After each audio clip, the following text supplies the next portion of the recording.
Most Americans have no real idea whether they're on track for retirement. They know a number, the balance on their 401k app, but a number by itself tells you almost nothing. The real question is simple, and most people never actually ask it out loud.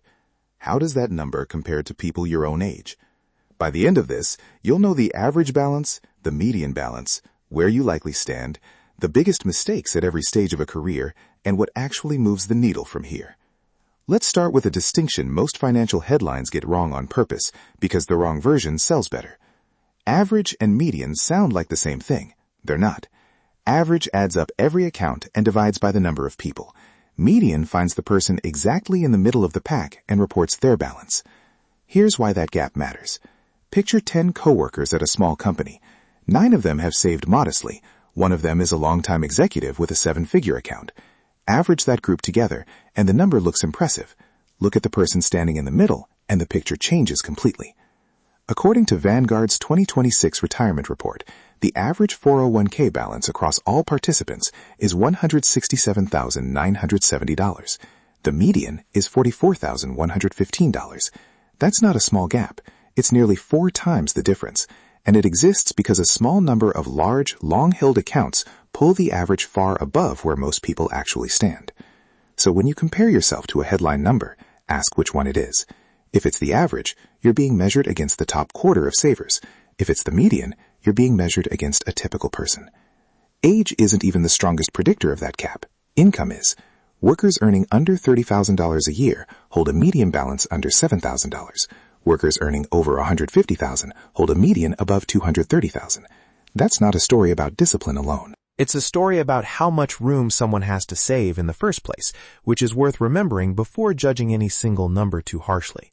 For 2026, the standard employee contribution limit sits at $24,500.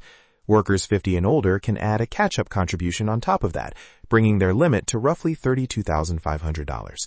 And workers specifically between 60 and 63 get access to an even larger super catch-up, pushing their potential limit close to $35,750. Very few people ever reach these ceilings. They matter less as a target for most savers and more as a sign of how much room the system actually allows for someone trying to close a gap late. So let's see where Americans actually stand in 2026, broken down by age. For workers under 25, the average balance is $7,259. The median is just $2,234. That's not a warning sign. It's simply early. Most people this age have only had a job with retirement benefits for a year or two. What matters most here isn't the balance, it's the habits forming around it. Capturing a full employer match, even a small one, is close to free money, and skipping it is one of the most common early mistakes. Automatic enrollment has made saving easier than ever, but many young workers still opt out to boost take-home pay. Keeping things simple, a basic target date fund inside the plan beats overthinking an investment strategy this early. By ages 25 to 34, the average climbs to $50,261. The median rises to $18,732. This is the decade where compound growth quietly starts to separate people, even when their contributions look similar on paper. 2 workers saving the same amount can end up in very different places 10 years later, purely based on when they started. This is also the stage where lifestyle inflation creeps in. A raise arrives, and spending rises to meet it before saving does. It's also when many workers face a real decision between a Roth 401k and a traditional one, a choice about paying taxes now versus later that depends heavily on where someone expects their income to go.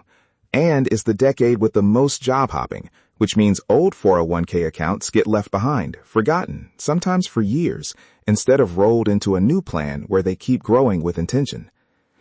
Between 35 and 44, the average balance is $120,742. The median is $46,919. Income tends to rise sharply during this stretch, but so do expenses, mortgages, childcare, family obligations. This is often the decade where saving competes hardest against spending. Fidelity's long-standing guideline suggests aiming for roughly 3 times your annual salary saved by 40. Most people, by the median figures, are well behind that marker. That's not a reason for alarm.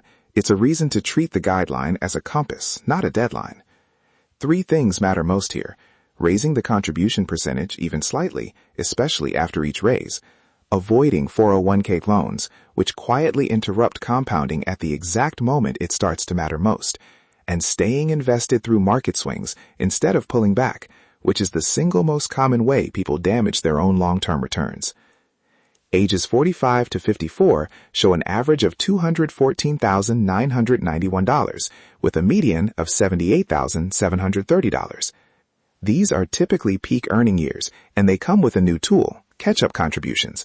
Starting at 50, workers can contribute significantly more each year on top of the standard limit. Few people use the full amount. Fewer than 1 in 5 eligible savers make any catch-up contribution at all. Lifestyle creep is the quiet threat in this decade. Income often peaks here, but so does spending on things that don't show up as an obvious luxury. A bigger house, private tuition, family support. The gap between what someone earns and what they're actually saving tends to widen right when it should be narrowing. From 55 to 64, the average reaches $305,006. The median sits at $107,269. This is the decade retirement stops being theoretical. Social Security timing, Decisions start to matter.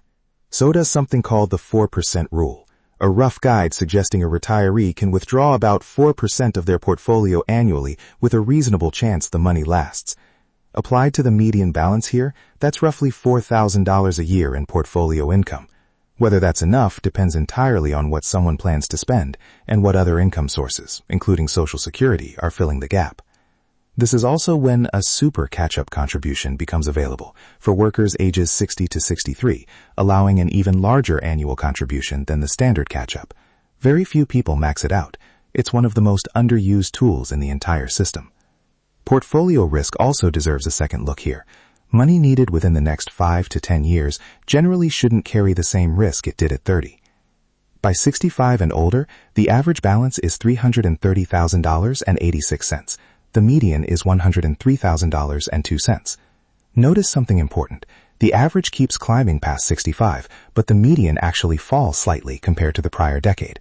That's retirement doing exactly what it's designed to do, drawing down savings that were built for this exact purpose.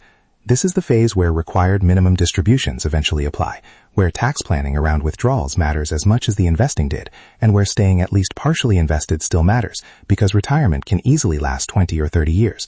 Healthcare costs and longevity risk, the risk of outliving savings, become the two biggest planning concerns of this entire stage. There's one more data point worth sitting with before the biggest lesson here. In the very same year 401k balances hit record highs, hardship withdrawals also hit a record high. Roughly 6% of participants pulled money out for an emergency in 2025, the fourth straight year that figure climbed. Most of those withdrawals went toward housing costs or medical bills, not luxuries.